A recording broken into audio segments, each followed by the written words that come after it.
It's been 8 months since I last sat on an iRacing grid, but I'm making a long overdue return today with the start of a 1-month sub to see how I get on with it. Now I'm effectively starting from scratch, so where better to begin than the Global Mazda MX-5 Cup. It's a series that has launched so many iRacing careers. We're at Summit Point and I'm starting from P6 with a qualifying time of 1:22.4. It's very much a refamiliarisation exercise, this one. I'm completely out of touch with the iRacing feel, so I'm not expecting any miracles, but I would be thrilled with a top 5 finish. Let's see what we can do.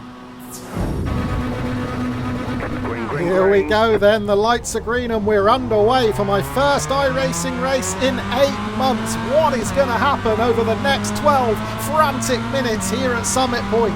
This is one of the most popular rookie series on iRacing. Now, I'm not a rookie, I've been on iRacing before, but today I feel like a rookie. Well, I didn't get the best start either. I got a little bit caught up behind Cooper Howe right in front of me. Meanwhile, on my inside, Victor Ramirez didn't have the same problem. He had a clear line into that first corner and he took full advantage, diving up the inside and moving up into P6. So I've lost one position already here, down into 7th place. I've got Efren Martinez right behind me in 8th and Simon Wozniak in 9th, but it looks like we might have lost Wozniak. I saw his Mazda disappear in a cloud of dust in the rearview mirror. And there's a big coming together right in front of me. Cooper Howe sliding right across track. I get hard on the brakes to try and avoid T-boning and just about managed to get away with it. But yeah, huge contact there between Victor Ramirez and Cooper Howe. So that is me back up into P6 where I started from. Before this race got underway, I said I'd be thrilled with a top 5 finish. Well, as things stand, it is only Victor Ramirez standing in my way. However, he is the #1 ranked car. Right, let's go back and check out a replay to see what happened earlier in this lap. Starting with Simon Wozniak. Oh, he just gets 2 tyres on the grass to the outside there. He can't stop going into Wagon Bend and he's out onto the gravel. Then, right in front of me, entering the carousel. Watch the number 10 BWT livery. That is Cooper Howe. Now, he's just going to get squeezed by the looks of it. Possibly even a little bit of netcode too, not doing him any favours, but there was a coming together with the #1 car, Victor Ramirez, and it is Cooper Howe who crashes out. Oh no, and he reverses right onto the track and gets T-boned by Simon Wozniak. Wozniak not having a very good start to this race at all, is he? 2 crashes in the first half a lap. Right, let's get back to the live action. Approaching the end of lap 1. I'm right on the tail of Victor Ramirez. Now, can I get past Ramirez and get into the top 5? Well, he's unconvincing through the final corner there, taking a lot of that inside curve. That is surely going to cost him some momentum down this start-finish straight. I'm going to reel him in here with a little bit of toe. Now, there may be an opportunity if he doesn't defend to move up the inside. There is an opportunity, so I'm going to pull alongside Ramirez as we approach this first corner. Absolutely vital I hold this inside line. Ramirez trying to close the door there. I had to get my elbows out. There was a little bit of contact. Thankfully only a 0x.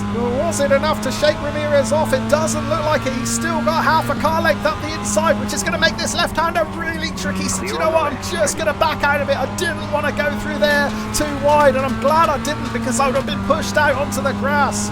I might still get pushed out onto the grass because Efren Martinez having a look up the inside. So for the second time in 2 corners, I have to back out. Well, you can tell I'm rusty in iRacing because I'm being eaten alive at the moment. I'm not nearly aggressive enough on these first couple of laps. Well, look at that mistake from Martinez. He took too much curb on the inside. There's the opportunity to snatch that position straight back. A dive up the inside and reclaim P6. That was costly for Martinez. He's dropped nearly half a second behind already. Right, let's go back and take a look at the replay. This was my attempted pass on Victor Ramirez. I had the inside line into T1.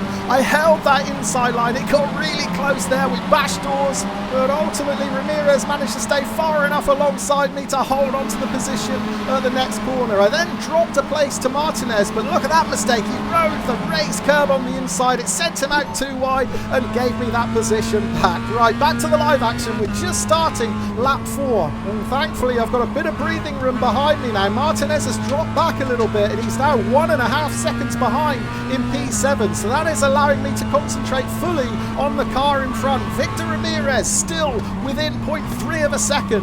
Now it feels like I might be a little bit faster than the #1 driver here, but am I fast enough to get past him? Well, I'm certainly applying pressure and it looks like he might be feeling that pressure because he was really loose through the carousel and the S's there. It will be good to get into this top 5 if possible. My best opportunity will probably be down the start-finish straight again. I got so close to making the pass a couple of laps ago. However, I've just lost a tenth or two at the worst possible time. I need to be right on the tail of Ramirez coming out of this final corner, and I'm not close enough.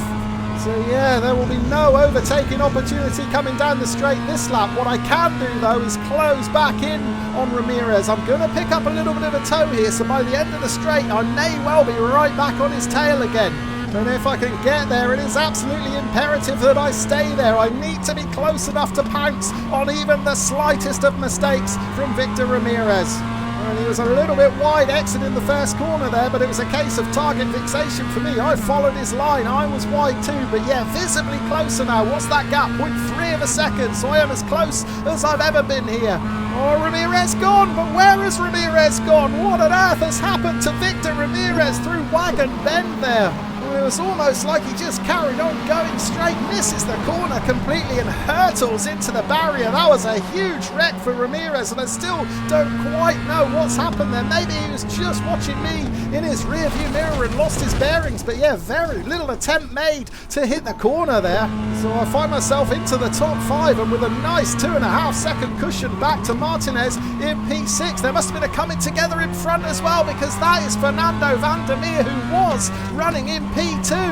Now, it was an incredibly intense battle for that second position. Van der Meer was having to work ever so hard to hold off Josh Chouard and Jackson Chambers. And obviously things just got a little bit too close. We'll go back and check out the replay shortly to see exactly what happened. But for now, let's stick with the live action, because I'm right on the tail of Van der Meer here. Can it get better for me? Can I get myself up into P4? Well, he's got a 0.8 of a second advantage going into the final corner, but that'll be wiped out now because he's out onto the gravel. Van der Meer completely missing his line through the final turn, and I breeze past, so that is 4th position. I was a little bit hesitant momentarily because I did fear Van der Meer may spear across the track if he lost control on the gravel, but thankfully he didn't. Right, let's go back and check out the replay. This is where he first got into trouble, and that was a really aggressive pass from Josh Chouard, the number 5 driver. Yeah, then at the last turn, too much mid-corner speed. He runs out onto the gravel, and that gifts me 4th place. Right, back to the live action. We're just starting lap 8 now.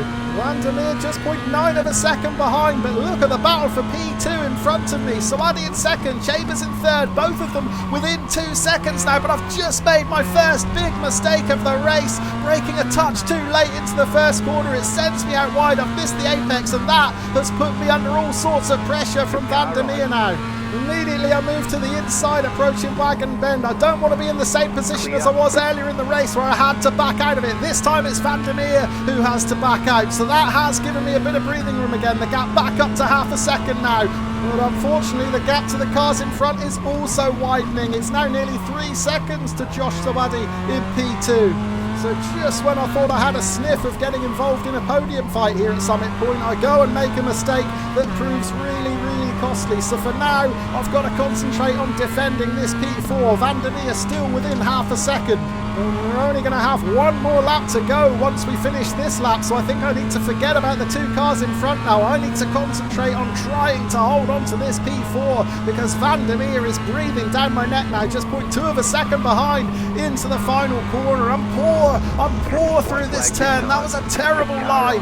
Well, I'm going to be powerless to hold off Van der Meer now. He's already alongside me before we even get to the start-finish line. Van der Meer carrying so much more speed. All I can do is try and be brave, hold my line around the outside as I take this wider route into turn 1, but no, it's not going to be possible. Van der Meer absolutely spot on there, played that overtake perfectly, timed his move up the inside to perfection, got it stopped on the apex to close off any possible reply I may have had. Is there a chance to spook him with a sniff up the inside into Wagon Bend? No, it doesn't look like it. Fair play to him. He left me a bit of space there just in case I did decide to follow through with that move, but there was no way I was going to risk it there. So all I can do now is try and put him under pressure over this final half a lap. I'm a little bit loose into the carousel here. The tyres screaming for mercy on this final lap, and they've had enough. The tyres have let go, and I have binned it into the tyre wall. I don't believe it. Well, I've got to wait for Martinez and Hu to get past before I attempt to rejoin. Now I am back on track. Oh no, the car's toast. I can't steer. Thankfully, those 3 drivers all get past safely, but I am done here on the last lap at Summit Point. I have thrown away a top 5. Oh, well, I'll never learn, will I? How many times have I made a mistake exactly like this? The blood starts pumping on the last lap. I push a little bit too hard, beyond my capabilities, and end up in the tyre wall. I mean, I'd already had the warning going into the corner that I was very, very loose, but still I was hard on the gas, too hard. The rear stepped out and it pushed me into the barrier. Here are the classified results then. I managed to cross the line in a very battered Mazda all the way down in P9. Yeah, I really am starting from scratch here now. The iRating down to 1.4k. Those days of 1.8k seem a long, long time ago now. Will I be able to get any of it back over the next month? Well, I hope you join me to find out. Cheers for now.